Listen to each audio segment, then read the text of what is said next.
ओम नमः शिवाय। शिव जी सदा सहाय। ओम नमः शिवाय। गुरु जी सदा सहाय। जय गुरु जी। शुक्राना गुरु जी। हर हर महादेव।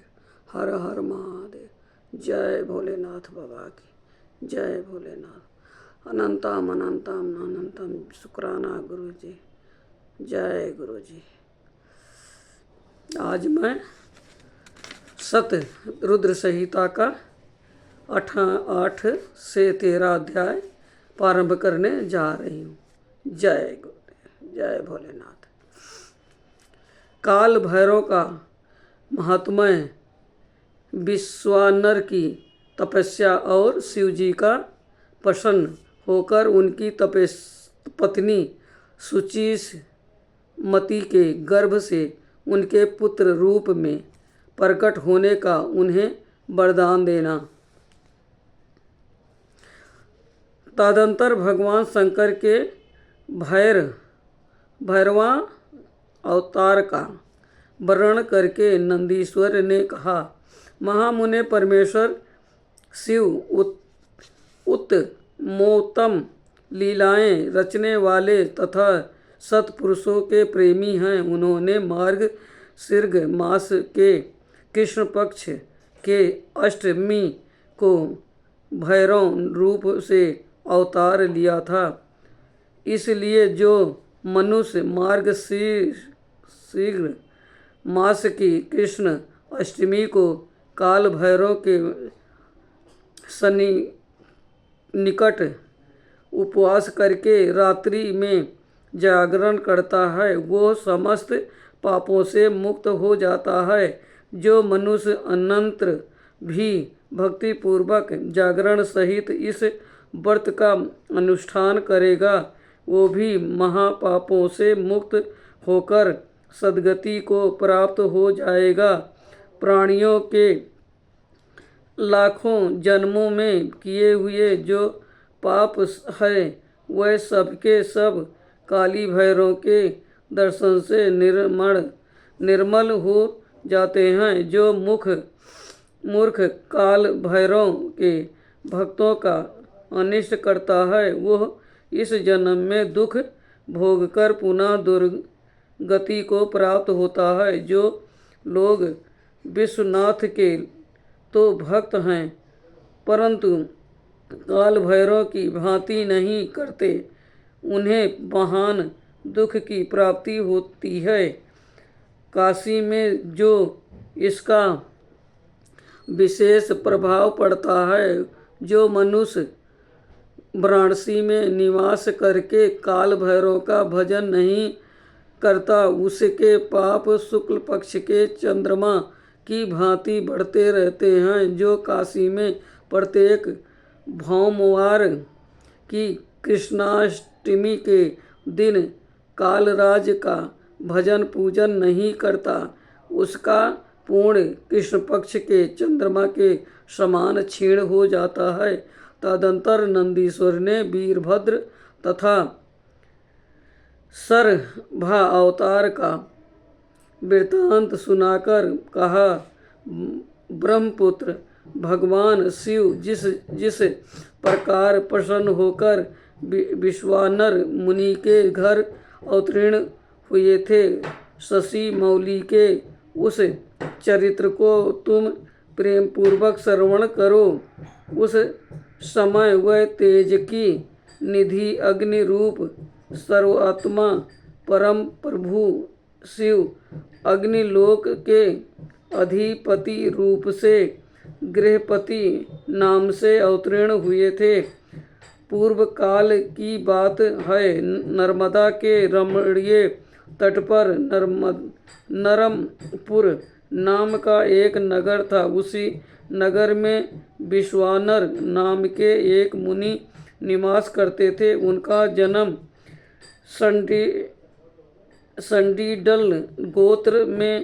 सांडिल गोत्र में हुआ था। वे परम पावन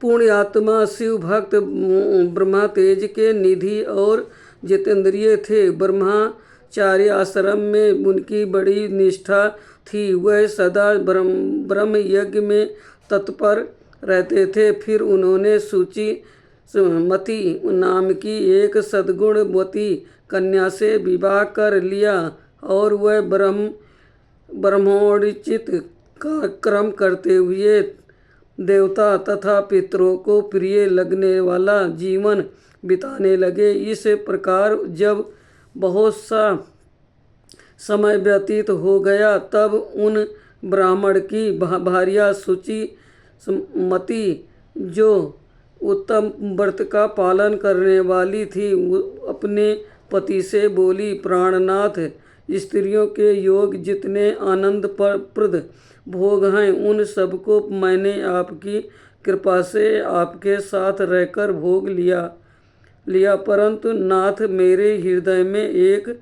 लालसा चिरकाल से वर्तमान है और वह गृहस्थों के लिए उचित भी है। उसे आप पूर्ण करने की कृपा करें।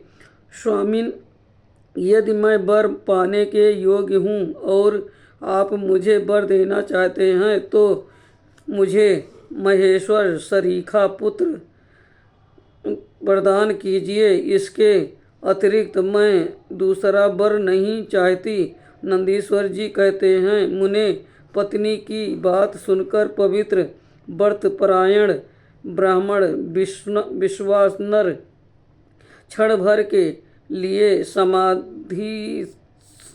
समाधिस्थ हो गए और हृदय में यूं विचार करने लगे, अहो मेरी इस सूक्ष्म मांगी पत्नी के ने कैसा अत्यंत दुर्लभ वर मांगा है।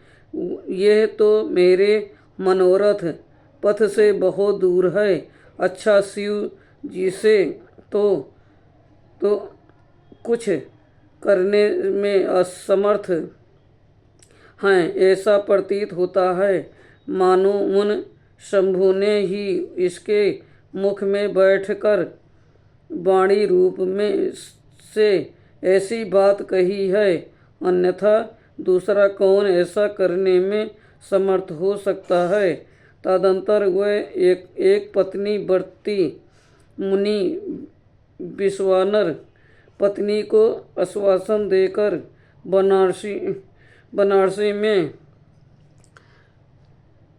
गए और घोर तप के द्वारा भगवान शिव के विरेश लिंग की स्थापना करने लगे। इस प्रकार उन्होंने इस वर्ष पर्यटन भक्तिपूर्वक उत्तम विरेश लिंग की त्रिकाल अर्चना करते हुए अद्भुत तप किया।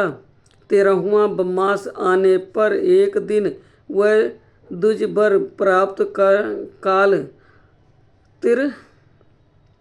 पथगामिनी गंगा के जल में स्नान करके ज्यों ही वृष के निकट पहुँचे त्यों ही उन तपोधन को उस लिंग के मध्य एक 8 वर्षीय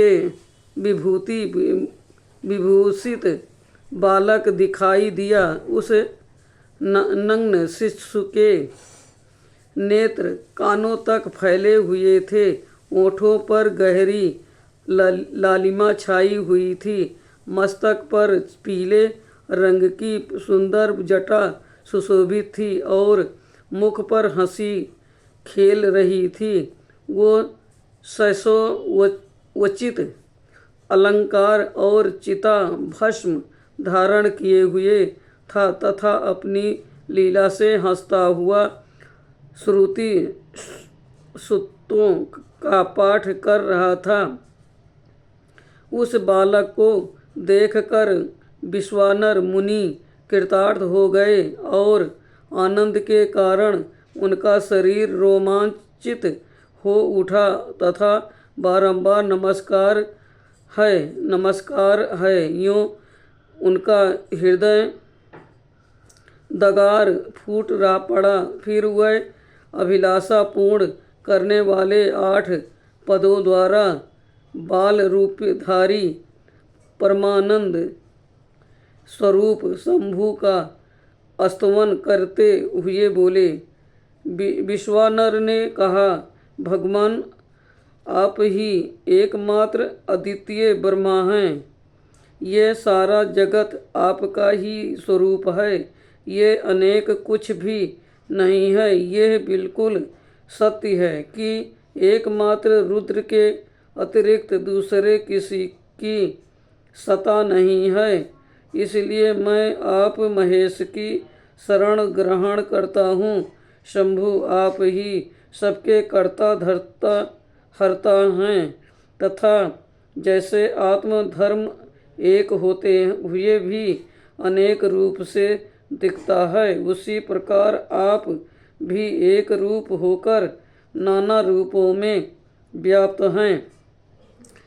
फिर भी आप रूप रहित हैं। इसलिए आप ईश्वर के अतिरिक्त मैं किसी दूसरे की शरण नहीं ले सकता। जैसे रज्जु में सर्प, सीपी में चांदी और मरीचिका में जल प्रवाह का भान मिथ्या है, उसी प्रकार जिसे जान लेने पर ये विश्व प्रपंच मिथ्या भाषित होता है, उन महेश्वर की मैं शरण लेता हूँ। शंभु जल में जो शीतलता, अग्नि में दहकता, सूर्य में गर्मी, चंद्रमा में आह्लादकारिता, पुष्प में गंध और दुर्गंध में घी वर्तमान है, वो आपका ही स्वरूप है। अतः मैं आपके शरण हूँ। आप कान रहित होकर शब्द सुनते हैं, नासिका विहीन होकर सूंघते हैं, पैर न होने पर भी दूर तक चले जाते हैं, नेत्रहीन होकर सब कुछ देखते हैं और जिह्वा रहित होकर भी समस्त रसों के ज्ञाता हैं। भला आपको सम्यक रूप से कौन जान सकता है? इसलिए मैं आपकी शरण में जाता हूँ।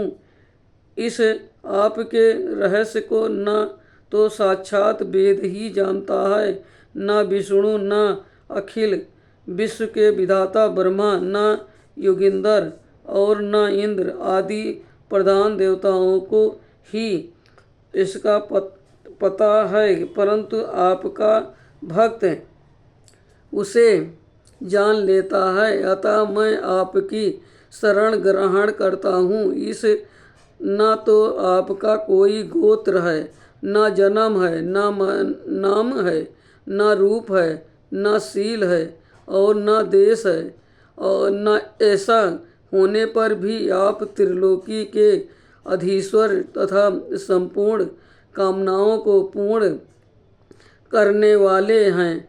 इसलिए मैं आपका भजन करता हूँ। समरारे आप सर्व स्वरूप हैं।